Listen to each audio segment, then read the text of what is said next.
Welcome back to GearUpWindows YouTube channel. In this video, we will guide you on how to enable or disable Microsoft Store in Windows 11 or 10 PC using local group policy editor.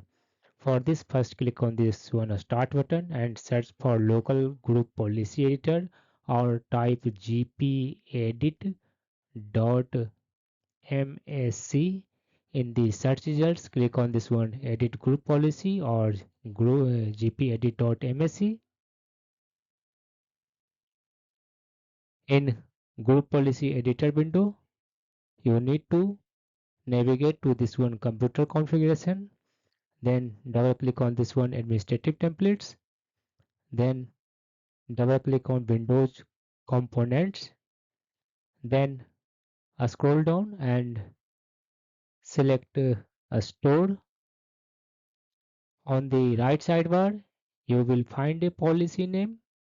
Turn off the store application. Double click on this application. Select enabled option.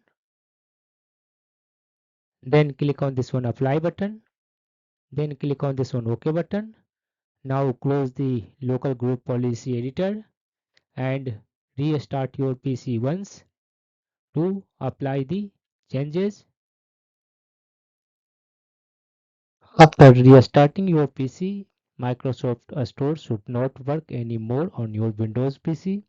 And in case you want to enable Microsoft Store again, repeat the steps and go to this turn off the store application policy and select here not configured or disabled option, and then click on this apply and then OK button, and finally reboot your PC to apply the changes. I will put this path in this video description also.